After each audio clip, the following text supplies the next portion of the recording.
So those things that we are afforded to do often depends on our socioeconomic levels, right? That is why Jesus fed the multitude. That's exactly why he did.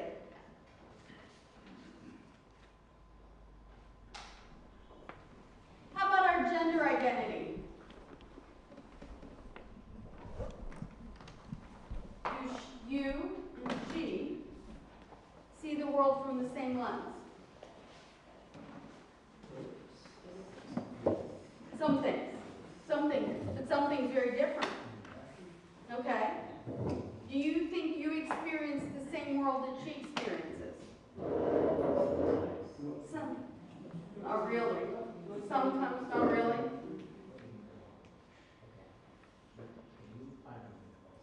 Sure. Do you think you experience the same world that she experiences?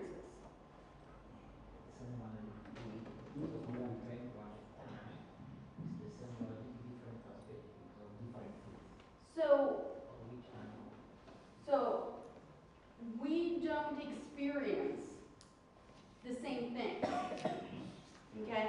Because we have different genders, okay? So I am not often fearful because of where I work. I'm a little tougher, okay? But most women often fear that they may be attacked. They're walking by themselves. How often do men fear the same things? Not as often. Okay? This is a true story. The first trip I ever took with Dr. Watts College, there was an older group of Christian women, and they were very mean to me. I know you find that hard to believe. They were very mean. So I wore skirts. I have some tattoos. I had my nails done at the time. I was wearing sandals. I had some toe rings on. Okay. And they said, "Do you always get your nails done? Do you always wear toe rings? Are you even qualified to work in a men's prison? We would never allow women in our church to do the things you're doing."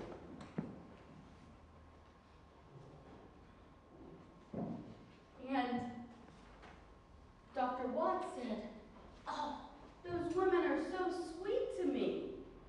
They would never act like that." Well, they did. And he said, "Why didn't you say something?" And I said, "Because you're leading the trip, and I didn't want drama."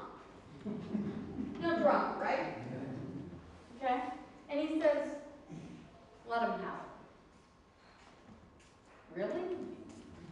You want me to?" And he said, "Yeah, go ahead." And he started listening when they weren't observing him listening. So he would listen, like they'd be in a conversation here, and he'd have his back turned, and they'd be talking, and he would hear them say mean things. And he went, "Oh, that's a side," because you know what? He is privileged. He's white. He's male. He's educated. He's a professor. They wouldn't dare talk to him like that. Me, they had no problem talking to me like that. Okay? There's privilege. Okay? Does that make sense? Yes. So, let me ask you again. Do you and she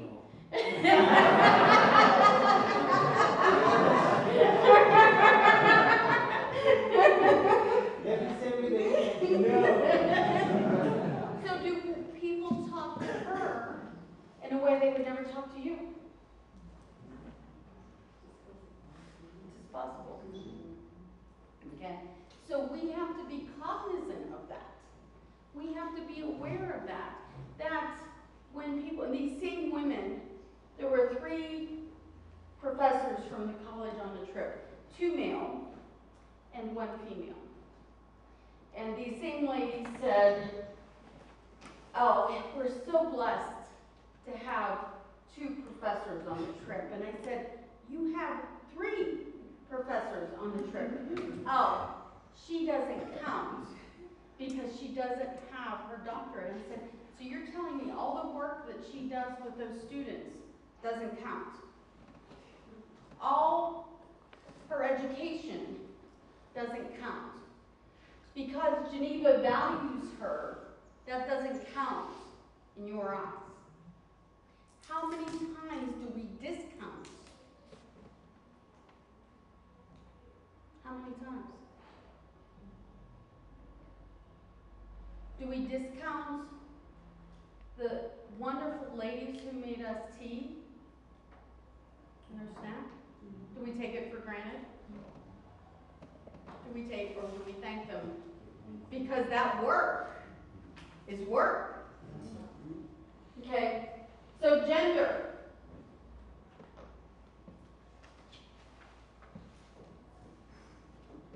Now here's a topic that you might not want me to open up, but I'm going to anyways. Sexuality.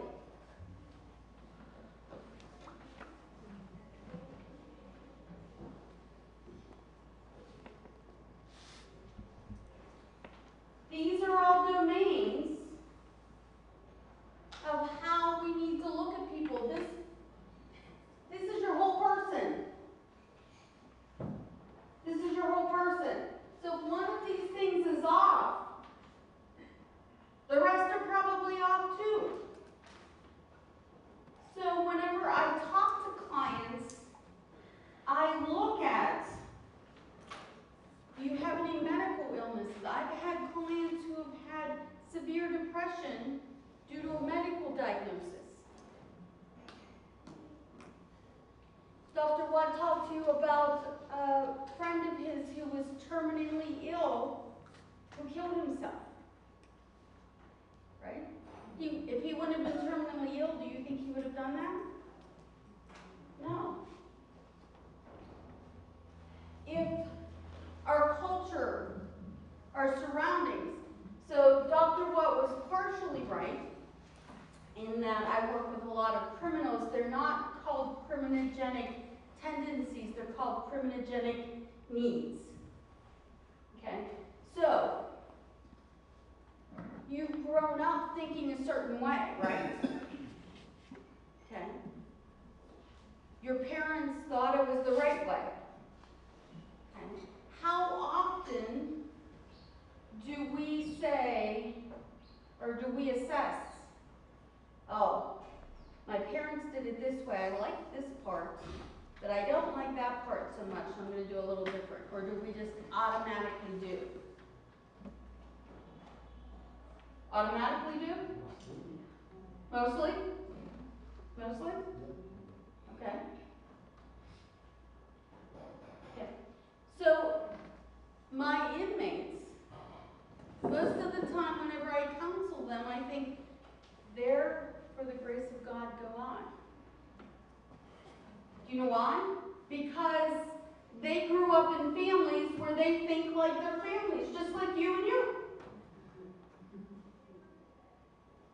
I'm blessed because my family taught me not criminogenic needs.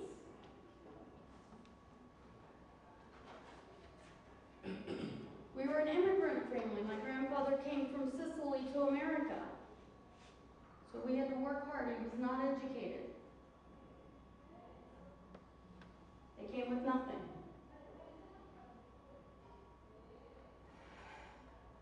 So my dad never graduated from high school. But he worked hard. And he passed down that work ethic. Okay? That's something that we pass on. So when we consider our privilege, we have to consider all of those things. What will we pass down that we want to keep? And what will we pass down that we might not want to keep so much? And that takes a conscious effort on our parts. Does that make sense? Okay. So, holistic care, I wanted to give an encompassing definition of what that looked like. So if you're not looking at these things,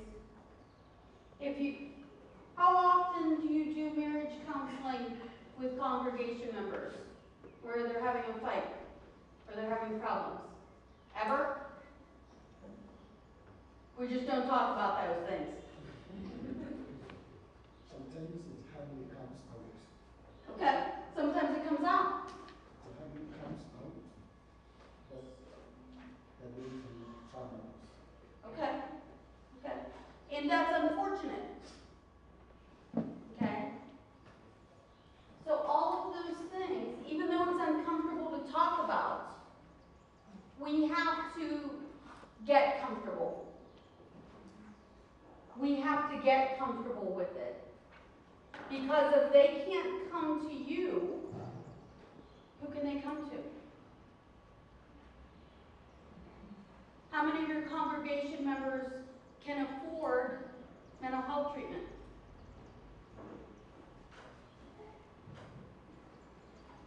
Any of them? Some of them? That's a question you have to ask yourself. So,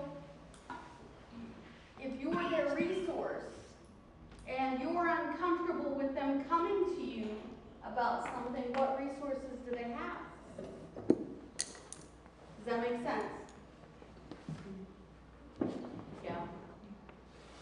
I'm getting a lot of blank stares like, please don't make me talk about this with my congregation.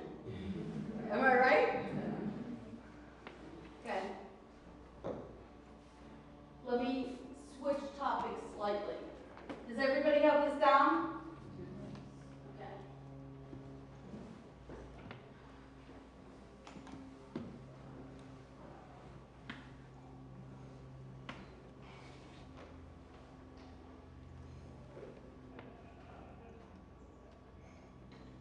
Next, I'm going to talk about the span of care. Okay? So you have secular mental health care here.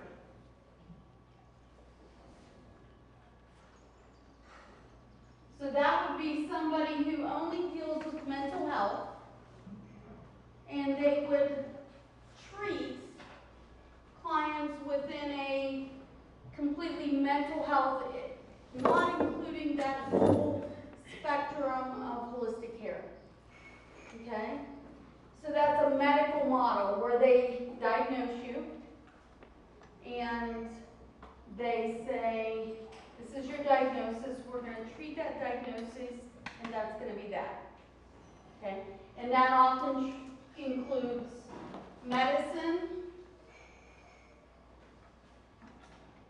I'm just going to put meds for short. And then clear over here, which is more where we're at, is pastoral care, right?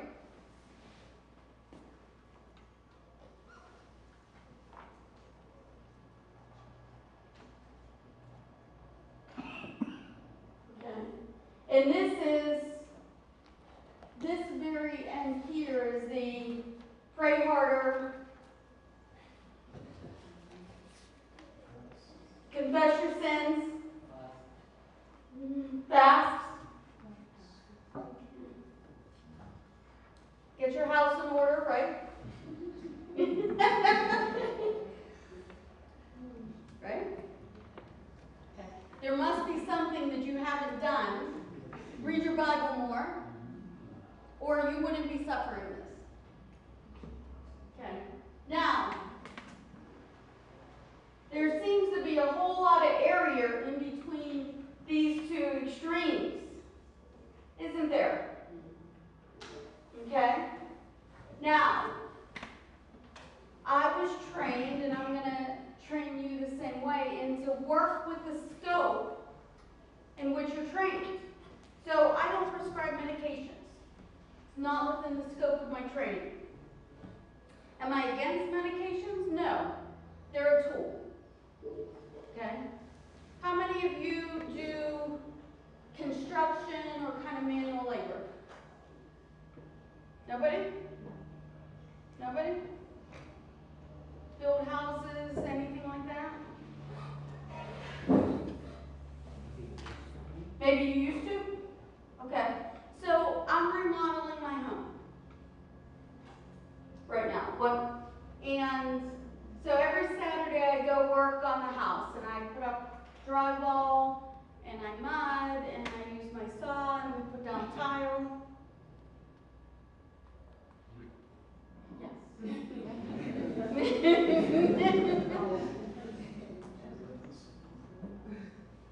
What am I? What am I? Muscle? Builder. So a very long time ago, I actually worked with building roads. I did.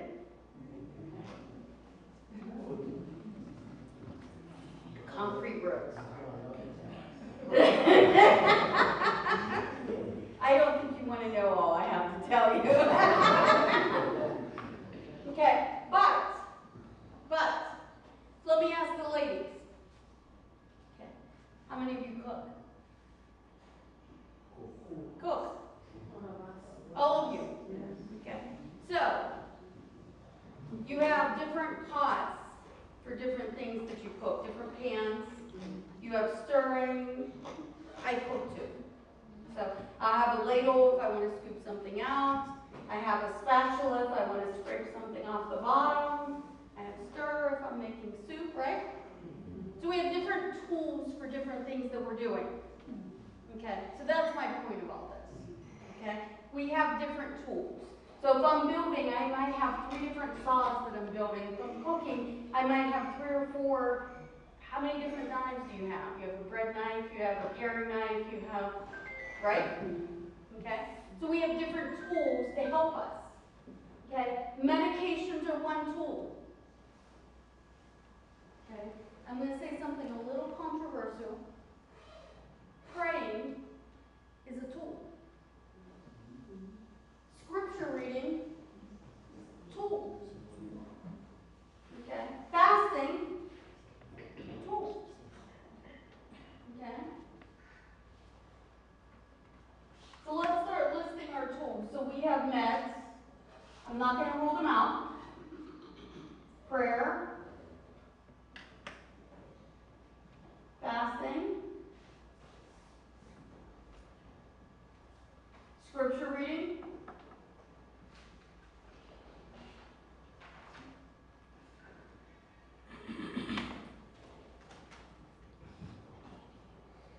And what other tools do we have? Education is a tool, right?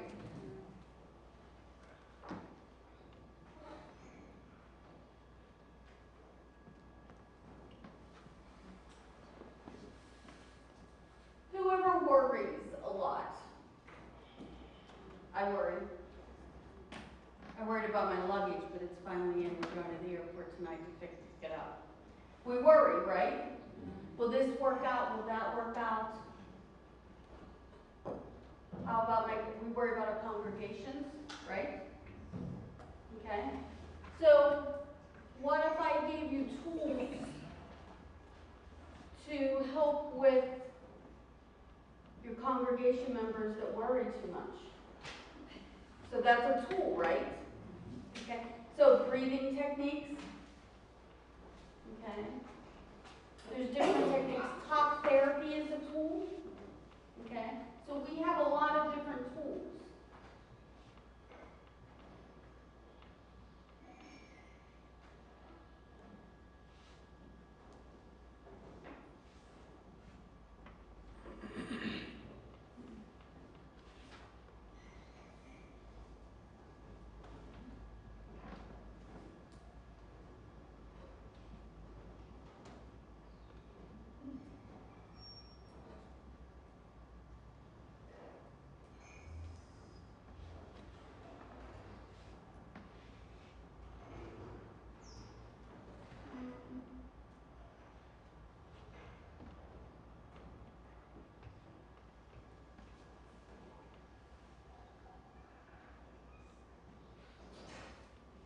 Okay.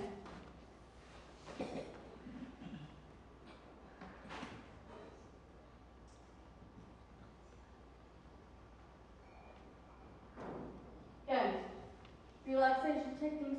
So, is what you do as a pastor a tool for your congregation? Yes? If it isn't, should it be? I'm going to ask that again. If it isn't, should it be? One more time. If it isn't, should it be? No. If we're not using it. Okay. So, but you're right. So if we're not using it, we should be using it. So if, as ministers, it's very easy to be up here on a Sunday morning and we preach our sermon. Okay. And then we talk to people as they're leaving, shake their hands. Nice service, Pastor. Good message today, Pastor. We pat ourselves on the back for doing a good job. We go to the next committee meeting. Okay? And how are we connecting, other than that, with our congregation? How are we providing care? How are we being used as tools? So let me ask you again, if you're not, should you be? Should. If you're not, should you be? Yes. Yes, you should. Okay? So,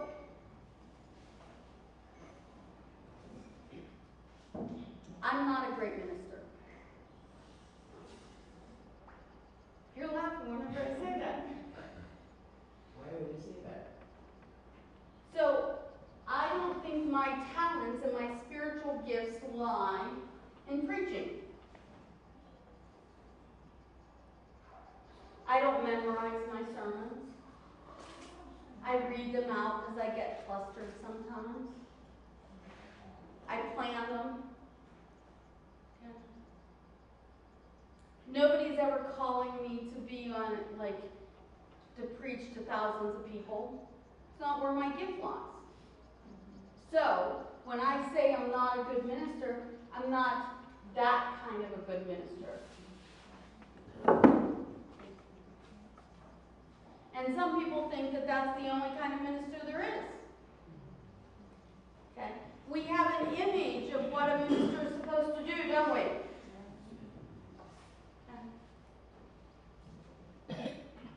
What do you think a minister is supposed to do? Preach? Evangelize? I heard somebody say, pray? Prophesy? Teach? Counsel? Ooh, I like that. Anybody else? Read the Bible. Read the Bible? Absolutely. Okay. Who has delved into what your spiritual gifts are? Do you know what your spiritual gifts are? Tell me what your spiritual gift is. Or multiple. Say, worship is your spiritual gift. Okay? What about yours? Teaching is your spiritual gift. What's yours? Preaching? Nice. What's your spiritual gift? Teaching. Yeah? Teaching. Okay. So one of my spiritual gifts is hospitality.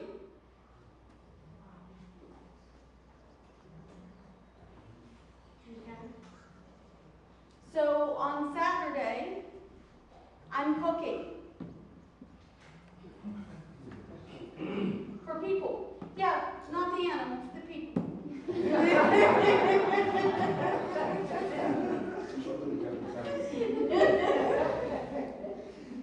Although I grew up on a farm, so I know how to raise animals too. But no, I'm cooking. Pastor Raphael was teasing me. I don't know if all of you know Pastor Raphael, but the last time I was here, he asked me if I would cook for him. And I said, of course I will the next time I come. So, I was at the store last night trying to figure out what ingredients that were available to me here to know what I could cook. So that's one of my gifts. Care, pastoral care is one of my gifts. Okay, that's my gift. So I have a very small congregation because I can relate to them one-on-one. How you doing today? How's your brother doing? Is he okay? I know he was having those treatments. Okay? Okay? So I know my congregation well enough because they're small. How's your brother had those tests? What did you hear back? Oh, your cousin's home from the hospital. How are they doing? Do they need me to come visit?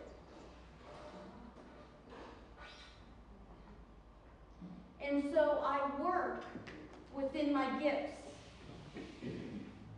Every Sunday, I bring my congregation donuts or some sort of a sweet treat. I tease them that that's so that they can have enough sugar in them to stay awake during my sermon.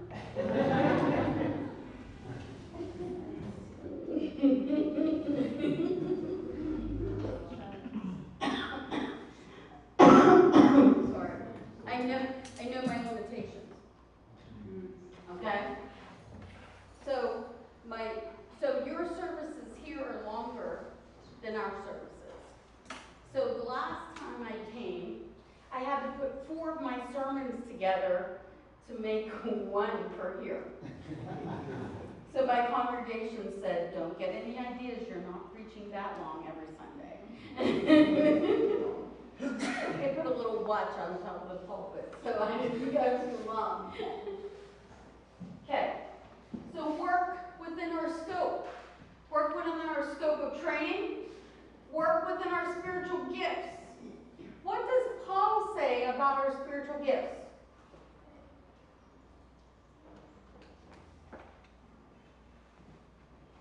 We're all part of the same body.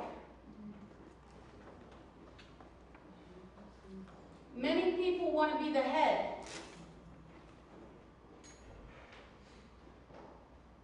But the head does you no good if you don't have feet to move, or hands to work, or a neck to turn. Okay? So we all serve important parts of the body. I don't care if I'm the little finger. That's the part that I was called to do. And that's the part that I'm going to do to the best of my ability. Okay? So, when we think about caring, and I emphasized this a little bit yesterday, we have to be humble. We can't all be the head. Okay? We don't need to worry, and I know I'm going against some cultural things here. They're not my congregation members. They're Christ's. We're all one body. All believers span space and time to make up the body of Christ and the body of believers in the kingdom. Okay? Is that making sense to everyone? Is it? Okay. So, when we look at this, we really need to look at what my strengths are. If you are a better preacher than I am, should I hesitate to put you up there? No. Is it a competition between you and I? No. Okay?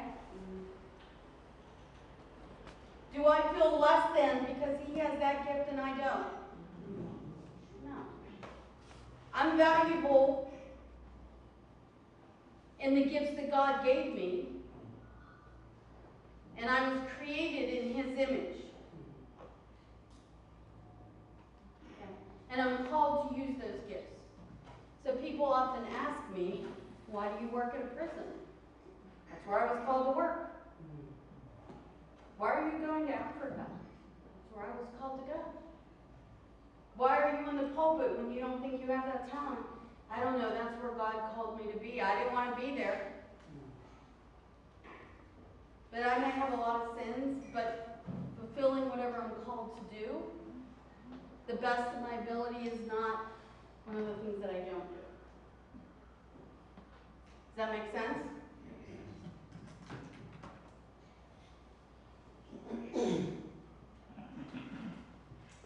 How many people feel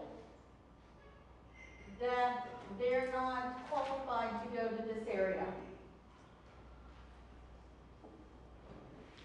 Thank you for being honest. Okay? Then you shouldn't. Then you shouldn't. Okay? Just like I don't prescribe medications, I'm not qualified to do that. Okay? But I work with a group of psychiatry providers that are. That's where their calling lies. Okay? Do you have a group of resources?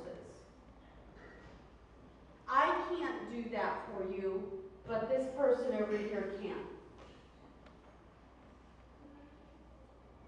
Okay.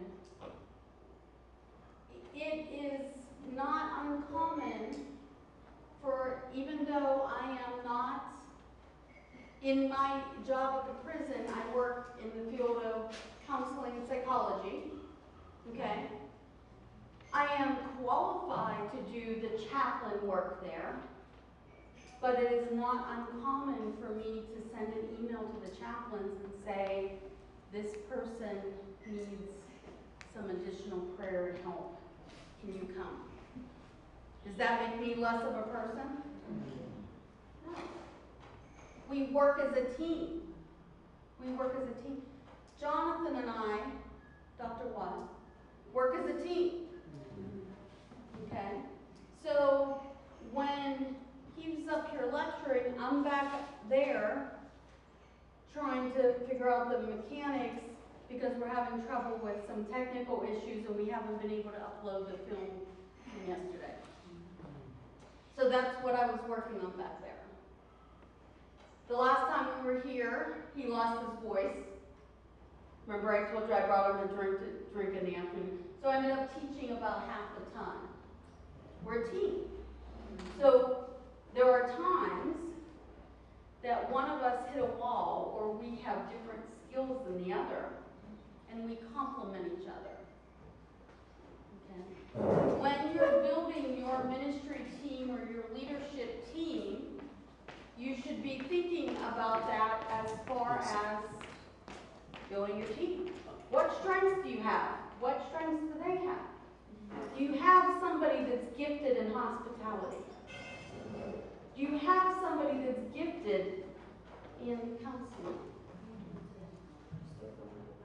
Can you take a walk after session today? Okay.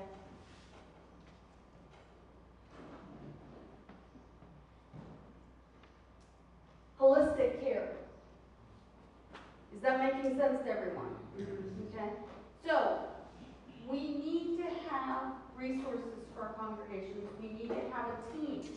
We need, even if we have to go out of our congregation to get some resources, is that necessarily a bad thing?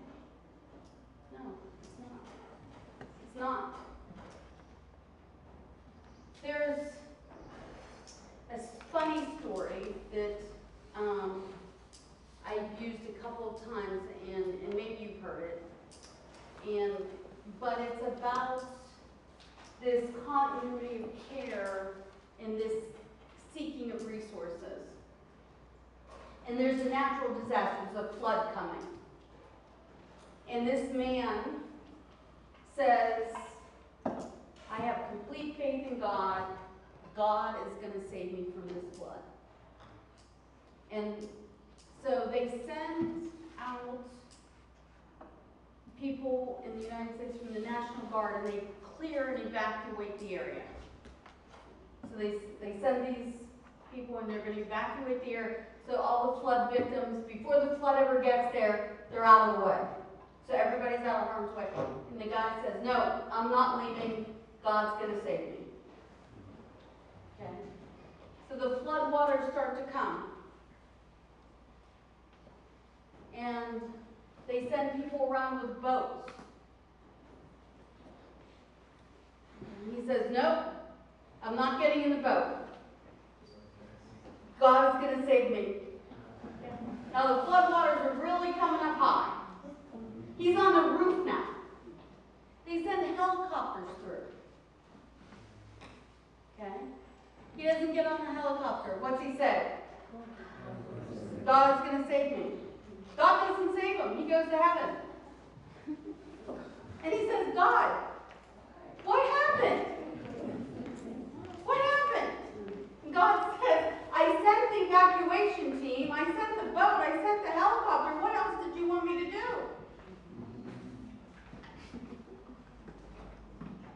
So how often do we have help sent our way, but it's not in the form that we think it should be, and we ignore it?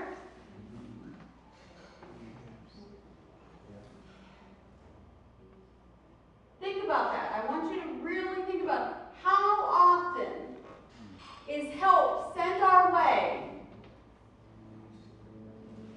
and we ignore it because it didn't come from a fellow Christian, or because it came in a form that we didn't expect it? It wasn't what we had imagined, and we discount it.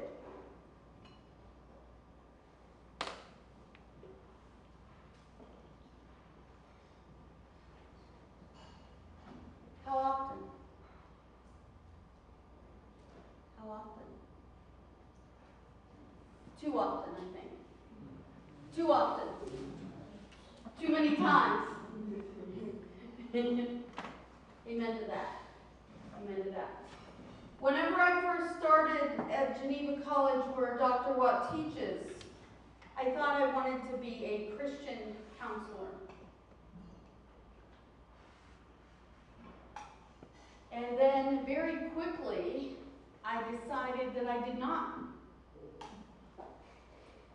That made some of you look up, didn't it?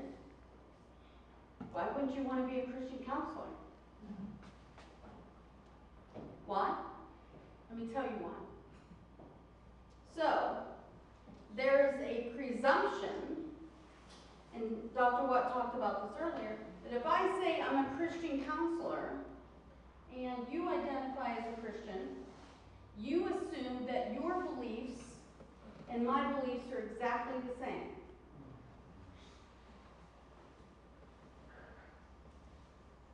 They may or may not be. Right? There's different denominations of Christians. Okay. There's different doctrine. Okay. And I didn't think that God's work wanted me to be defined and limited by that. So instead, I wanted to be a counselor who was grounded in my own Christianity. A belief that no matter who I counsel, no matter what they've done, they are still children of God, created in the image of God. And they deserve God's healing. And that God called me to help provide that healing. I don't care what denomination you are. I don't even care if you're a Christian or not.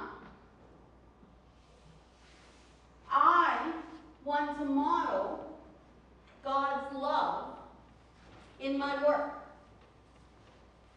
What better witness can you have than that? If the Great Commission tells us what we need to do, and what does it tell us we need to do? Well, tell me.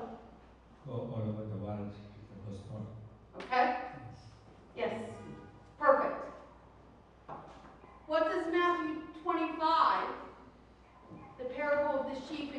tell us what to do. It gives us a roadmap of how to do it. What does it tell us we should do? It tells us we should visit those in prison. It tells us we should feed the hungry, clothe the naked, tend to the sick. Okay? So if the Great Commission tells us what to do, Matthew 25 gives us a roadmap of how to do it. Okay? So if we're not taking care of those holistic basic needs, how invested do people think we really are in that? Okay. Are we more concerned about our head count at church on Sunday? How many worshipers did we have? How many new members did we get? How many bragging rights do I have whenever I meet with the other ministers to tell them how well my congregation is doing? You're smiling. I think he gets a lot of humor out of me. Do you? This woman's a little funny, you think. Okay. But I don't think our work can be measured that way. I don't think our work can be measured that way. My congregation is tiny. Tiny. You're going to laugh at me again here in a second. You will. You will. I promise you will. So I started with 13 people on the average coming to church. And now we're up to 15 members on average coming to church. From 13, I've raised it 5 people in the last 4 years. That's more than a person a year.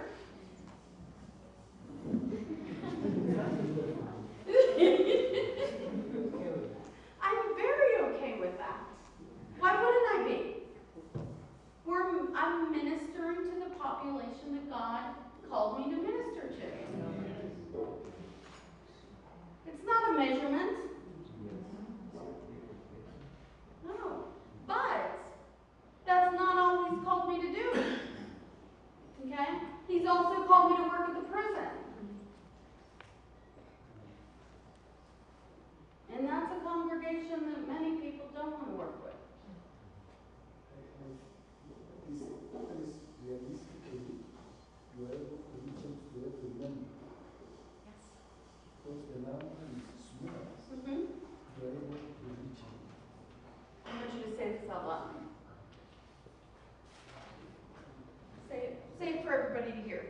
I think one of the challenges we have is the numbers we have in some of our churches. The number is too huge. Some even don't even reach their pastor. And therefore it is not even realistic to get to reach to them individually. Some of them we don't even know where they live, what they do, and the challenge they go through. And also because of the numbers, the bureaucratic systems, they will not allow some members to reach the pastor. They have to go through some levels, go through maybe a deacon and all that. So for you, you are lucky that you are able to reach every member and minister to them individually. The ratio pastor to member is Small. small. It is small. So, I want to address this in saying I agree with you. I love that for me. Okay? But what if my gift wasn't counseling? What if my gift was to be in the pulpit? Okay, maybe I do belong at one of those bigger churches. But I should have on my team pastors who do counseling, okay, who can reach my congregation members.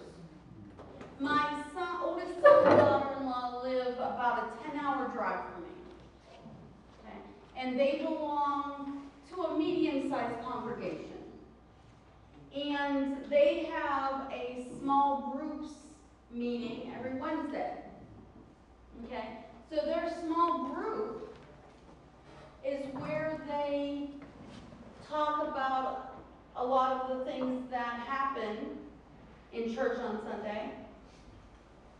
Their pastor in January and February was preaching on Job.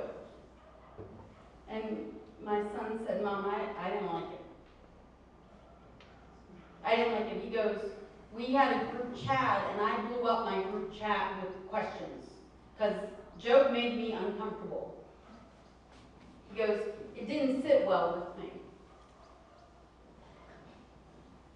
He goes, I don't like to think about God taking away kids and my possessions and all those things in Job that make us uncomfortable, right? Okay. But what do you think would have happened if he wouldn't have had that small group? Would have doubt would have crept into his faith, maybe? Would he have felt unsupported? He doesn't want to call and ask his mom stuff. No kids want to do that, do they? I don't need my mom anymore. I'm 30 years old. I'm an adult. I'm a grown man. I don't need to ask my mom these questions.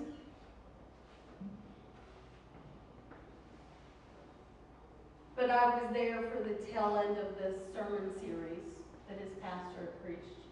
I enjoyed it. But I sent him a couple reference books. Maybe this will help. Maybe this will help you feel better about what you were reading, what you were studying. But the key is he had support within his congregation, within his fellowship.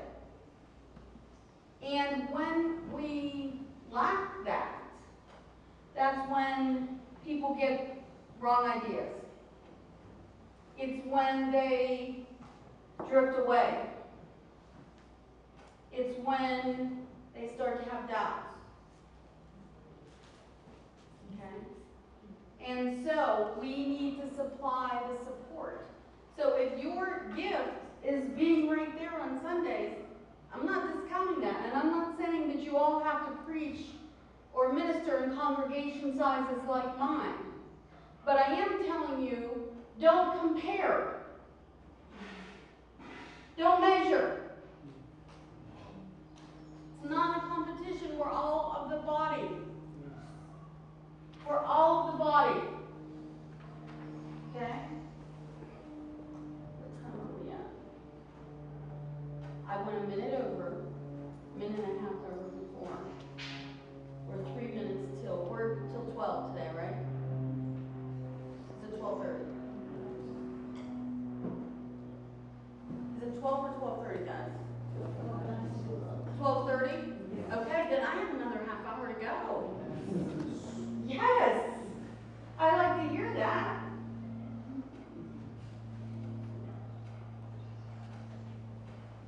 I did not want to get in trouble, though.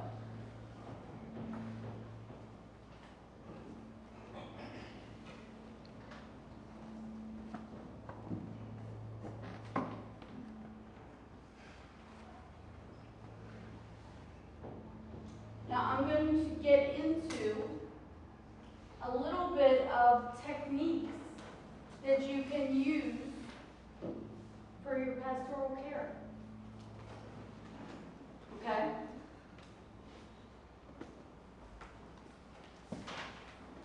And we'll get into more of this next week in the trauma theology. Okay?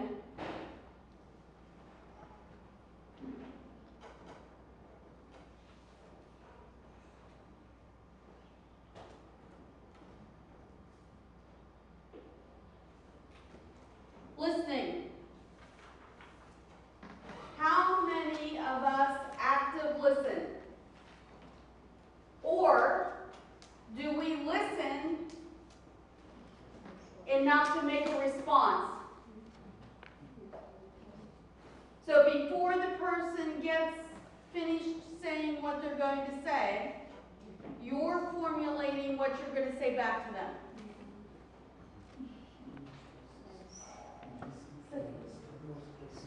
And In most cases. so I'm going to make you say it out loud for everybody. I'm saying in most cases, that is where we find ourselves. Okay. Or myself, rather. Thank you for speaking for yourself, but I think you're right in most cases. Okay. So, active listening.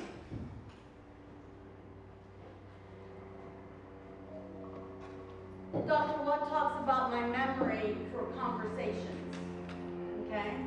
And there's a whole lot of things that I'm not good at remembering. But because I engage in active listening and us having a conversation, I remember those. I can't remember the code to our office for the front door. I have to go on the side because that's the only code I can remember. I don't remember names very well. But because I engage in active listening, I remember that your brother was having a treatment this week. I remember that you were having testing this week. I remember that you were feeling a little bit down. I remember that you like such and such to eat. Okay? So when we're active listening, okay, we're not being prescriptive. We're not telling somebody what they need to do next so we can be done. Okay, we're listening, we're taking it in.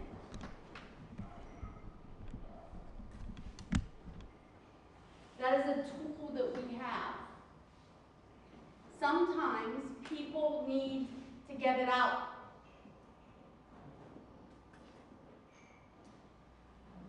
I have multiple inmates that are problematic. They assault staff, they set fires under cells. We often deploy OC spray, that's pepper spray. Okay. And they get what's called a misconduct. Okay. So, a lot of these men have what I would call moral injury. They were abused. They were neglected. They didn't grow up in an environment that supported them. They experienced lots of trauma. Okay? And so they feel disrespected. And the more they feel disrespected, because they have this moral injury where they don't feel like they're worth a lot, okay, they cry out louder, they act out more to make themselves feel more important. Is that making any kind of sense? Yes. Okay. So there are times that I am impatient. I know you can hardly believe that, right? That I'm impatient. Okay. But one of these men were acting out, and I had to send a 7-man team in to extract him from the cell. He had pepper spray, and he was all beat up at this point. And he's in a cage, and I'm talking to him. And he's just going on and on and on, and I am trying to just bite my tongue. I'm trying to active listen to him. I'm trying, and he's repeating himself.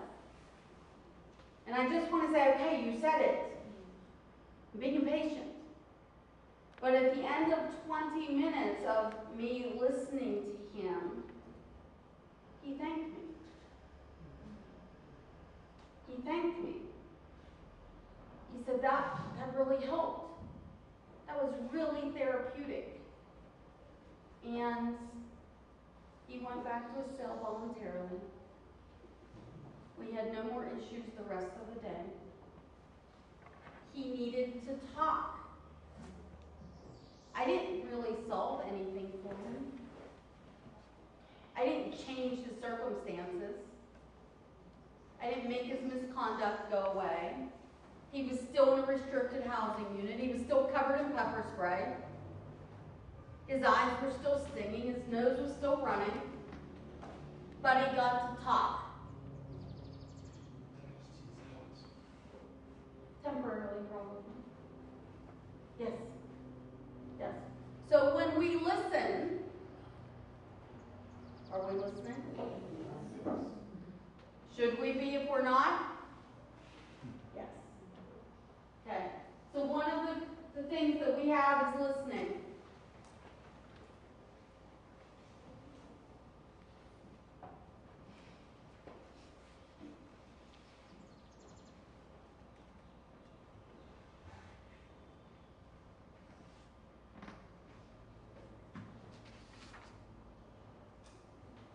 How comfortable are we sitting in silence?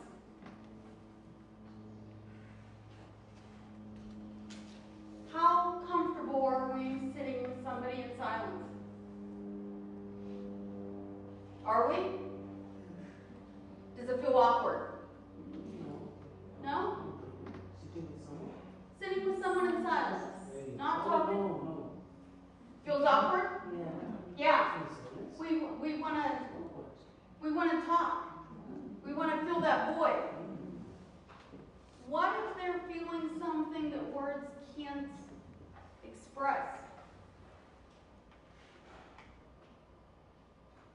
I've lost a child. Do I want to hear that was God's plan? No, I don't. But I would appreciate somebody just sitting there holding my hand while I'm crying.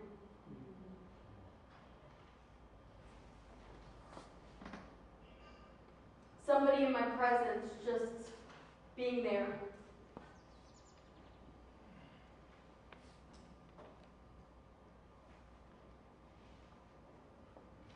These are things that we're capable of, but we have to get out of our own way for our uncomfortableness.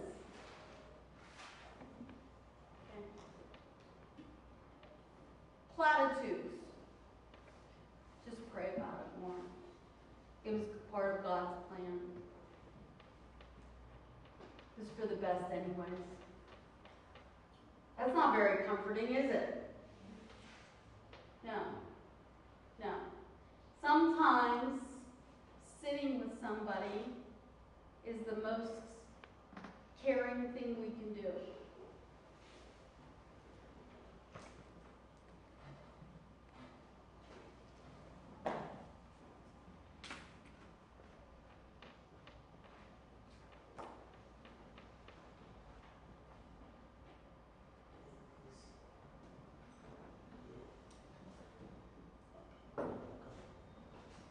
Taking care of basic needs.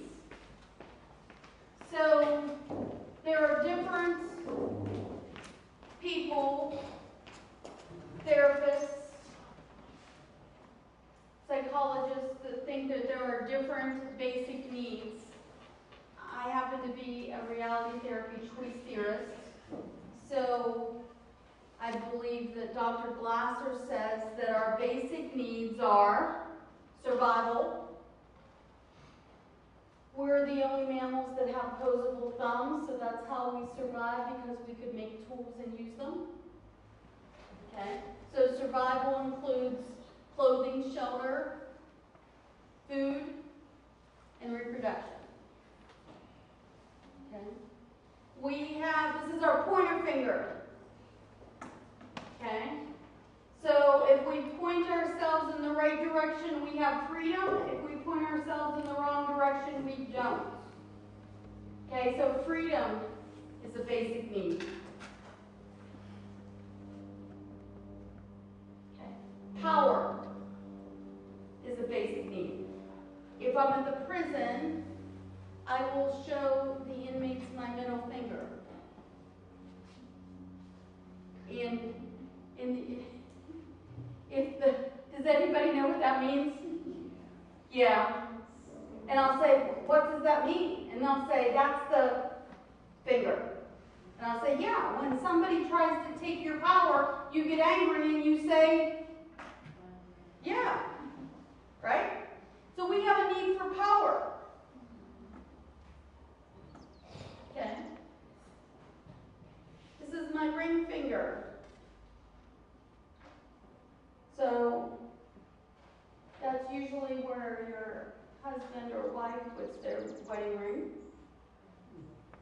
Okay? So that's our need for love and belonging. And then if we do it all right at the end of the day, we can have a little wee bit of fun. So we have a need for fun. Okay, now, these may not look obvious in obvious ways. So we can take care of our congregation if they need clothes. We can find clothing for them. If they need food, we can find food for them, right? We can help them with finding shelter, right? How many of you made a decision that you regretted? Nobody? Well, you guys are all better decision makers than I am.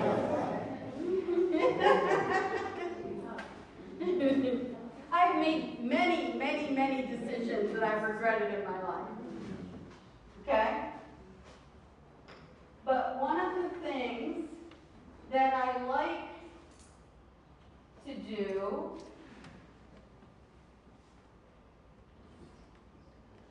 and I often say this at the prison is, if they made good decisions, they wouldn't be here. Because I will hear, why did they do that? Then I had to send in this team and they got beat up and they had OC spray. That wasn't a good decision. And I say if they made good decisions, they wouldn't be here. Okay? Now, when we're prescriptive, we're making decisions for other people. Like that inmate who was a hitman. I didn't make a decision for him, did I? No. He made the decision for himself. Okay? So I teach what's called a decision-making model. What do you want? What are you doing? Evaluating it. And a plan. Now,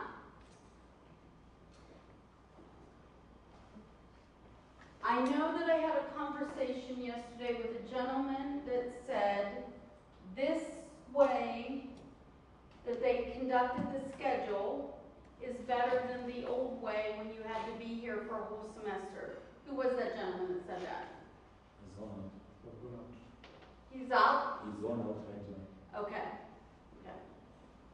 Sorry about that. So, but he mentioned that you had to be here for a whole semester. You're away from your congregation. You're away from your family. That took some planning, didn't it? That took resources away from your congregation, from your family, from your community, because you were here and they were there. Okay? So, that was some sacrifice, wasn't it? Okay? This format is a little better because it's 2 weeks. But that still takes planning. I asked somebody, were they going home over the weekend? Who was that? I asked you, and you kind of chuckled at me, right? And you said it's a 10-hour drive, and I said, well, maybe your wife misses you. Yeah. You don't, are you laughing? You don't think his wife misses him? Oh, he's gone.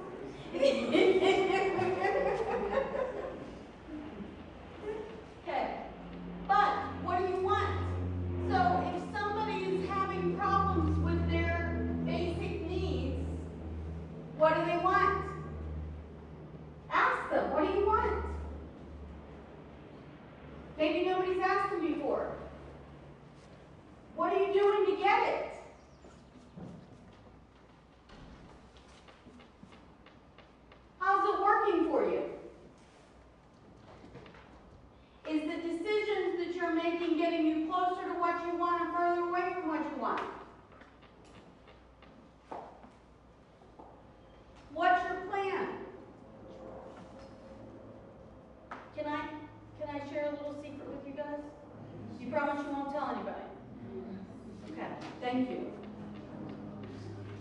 What? Because of public secret. It's a public secret. So, before 2014, I didn't have one degree. Not one. Not one good degree. In 2014, I went back to school, and I finished my first degree in 2015. And I had no more goals than to finish that degree. And I had kept working on it little by little, but I didn't think I would ever get there.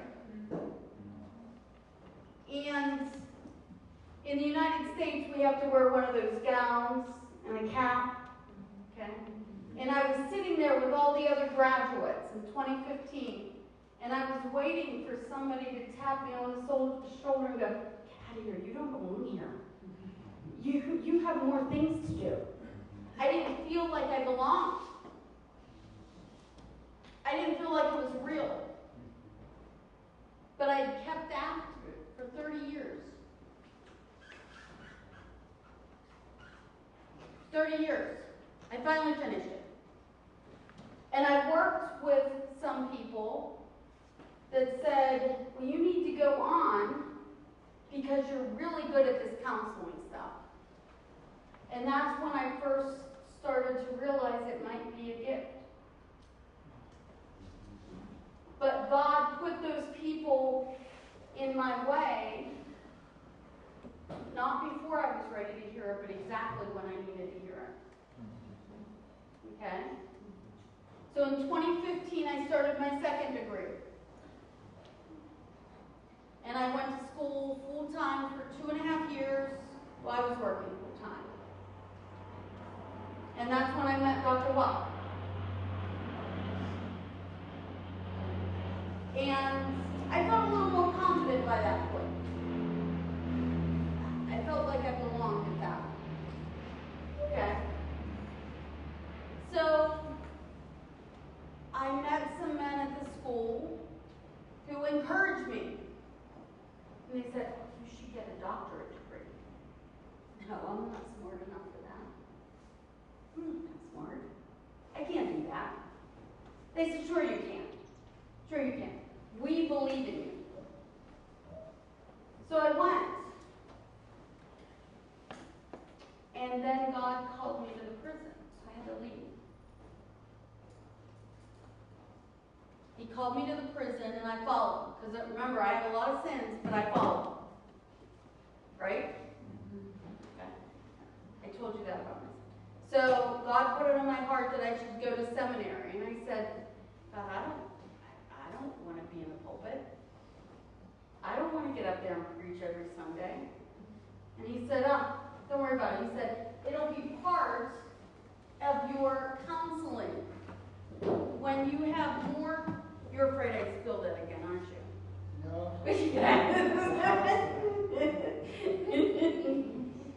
So I originally went to seminary not to become a pastor who preaches, but to be a pastor who provides pastoral care. Okay? To expand my scope of knowledge. Okay? So that took me a while to do. I was going through divorce.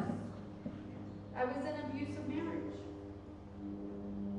My ex-husband was not happy that I was getting more degrees. He was not. In fact, when I got accepted to the doctoral program that I was in, he didn't talk to me for 3 months and said, "You're going to have a higher degree than me." I said, "I already do." He was jealous. He said, "You might make more money than me." Insecure. Yeah. Yeah. Okay. So, it took me a while to get through seminary. There were times I was tired. I was worn out. Take a break and start again. Remember, I'm faithful for what God calls me to do. I might not do it perfectly, but I'm going to do it. Right? So I'd stop, I'd start again, I'd stop, start again. So it took me a minute, about 4.5 years to get through that. And I had in my mind what I was going to do next. I was going to go back to the doctoral program that I started. They didn't accept me. They didn't accept me. They didn't accept me. What was I going to do now? I'm a failure. Dr. Watts said, why don't you look at a ministry? I said, I don't want that degree. I don't even meet the qualifications for that degree. I wasn't ordained yet. They wanted you to be ordained for 5 years. I wasn't even ordained yet. I hadn't finished. I had 1 semester to go for my Master in Divinity. I couldn't go to that program. He said, just call them. Just call them. What does it hurt to do that? I called them. And they said, well, send us your resume. They let me in. I didn't have any of the qualifications and they let me in. The other program, I had all the qualifications for that one. They didn't let me in. Now, I could have easily beat myself up and said, I'm such a failure. I'm such a failure. What's wrong with me that they didn't let me in? Instead, I went, I had all the qualifications for this program and none for this program. They didn't let me in, but they did. Maybe that's part of God's plan for me. We have to discern. It's part of God's plan for me. That was God closing and opening a door where He wanted me to go. Okay? Now I have to change my plan, didn't I? Because our plans aren't always God's plans, are they? In fact, He often laughs at our plans. Okay? So I went to that program. And their courses were often like these courses, 1 to 2 weeks at a time. And then the rest I did on my own. Okay? So then I just graduated last weekend. Okay? So here I am, 12 years later with 4 degrees.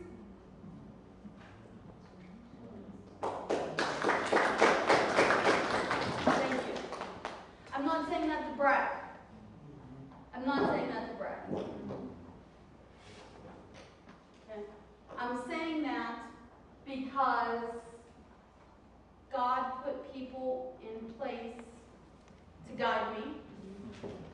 God had a plan for me, and I was faithful. Okay? And I tried very hard to go along with that plan. Okay? What did I want? What did God want? What was I doing? Some weeks it was, I just have to get through these assignments. Some weeks it was, I just need to get some sleep. At one point, I think I had about 6 hours of sleep in 3 days.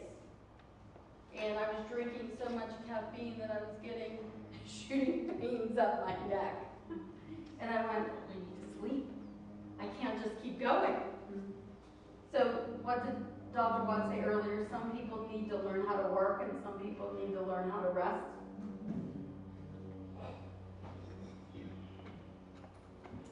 Okay.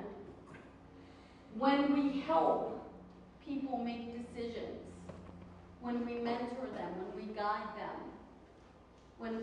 sometimes we don't even know what we don't know. I had no idea there was a program out there that could combine ministry and counseling together. But I found it. Okay. So, these are tools that we have. We help people make good decisions. You know what resources are out there. You know what education opportunities are out there. You know what programs are out there, what jobs are out there. You're connected with your communities. I would do a very poor job coming into your community and helping with that. I don't know your community. Just like you would have a very hard time coming into the prison to work, right? Yeah. Okay. But that's where God placed you in your community and God placed me in mine. Okay. So, these are the tools that we have when we're providing pastoral care. And we're going to expand on those a bit next week as well, and maybe later this week too. But these are the basics. Does anybody have any questions as we wrap up? Or before I make any more messes?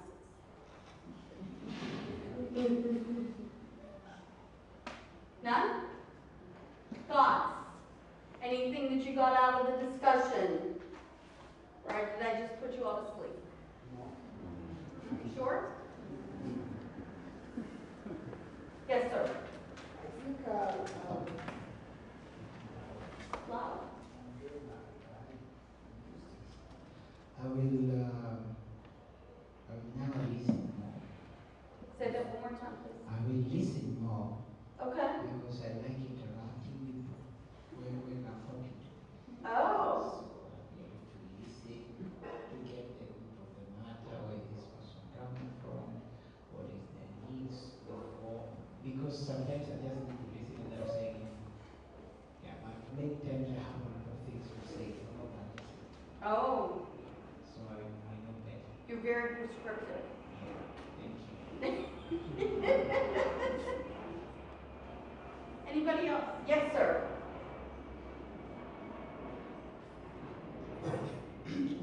What do you tell the lady, and both of them, the lady and the husband are your members, and the lady complains that the man is not providing for the family, and the man works. How do you go about that? Because all of them are your members. So the question was, the wife is saying that the husband is not providing enough, and he's working. He's doing his best. Okay? So there's a couple of things that I would do for that. Okay? I would look at, and this may be taboo, but I do it anyways. Okay? I look at spending. Okay. What are we spending things on? Okay. There's only so much to go around. I told you I'm remodeling, right? So remodeling is expensive, isn't it? Building supplies are expensive. So remember I told you on that trip that I had my nails and my toes done. Notice they're not done now. You know why? Because I can't pay for nails and remodeling. There's only so much money to go around. Something has to give. So I had a client, she was not married, but she was complaining about not being able to meet her bills. Okay? So I said to her, how are you grocery shopping? How are you cooking? It might sound like it's out of my scope. But when we worked on a way that she could buy things more economically, cook more economically, she found that she wasn't spending as much at the grocery store, and that her budget was much healthier. Okay?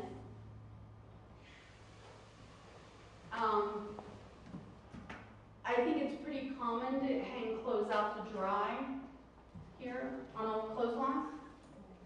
Is it? Very much so. I do that at home all the time. And I have tons of friends that'll say, why don't you use the clothes dryer? Because it takes energy. And then my electric bill's higher. And then I have to pay it. And there's less money to go elsewhere when I can hang it on the line and the sun will do the same exact thing for free. Right? Okay, so there's only so much money to go around. Okay. My next question would be, are you working? Is she working? Or could he get additional training to make more? Okay, so I would explore that with them. What are you spending money on? What are your options to make more money? Okay, what are your options for training? Okay, what are your other options for work? Okay, does that make sense? Okay, because it's not just he's not providing and she's spending too much money. There's some give and take in all of that. Right? Yeah. Yeah. I could easily go to the grocery store and spend hundreds and hundreds of dollars. But if we can't afford to buy hundreds and hundreds of dollars worth of groceries, maybe I better limit. Maybe I don't need the best cut of chicken. Maybe I can slow roast it and get a lesser cut. Maybe I can have some chickens in the backyard to have some eggs. Maybe I can find more ways to be economical. There's a give and take there. And there's a discernment between wants and needs. Yesterday I wanted a skirt, but I had pants. Because my luggage was lost. It's found now. And I went shopping yesterday, so I got a skirt. But I didn't need one. I wanted one because I would feel more comfortable speaking. When I was more dressed up, I would feel more self-confident. But it wasn't a need, was it? No. So we often confuse the two. So that's a question. What's your wants versus your needs?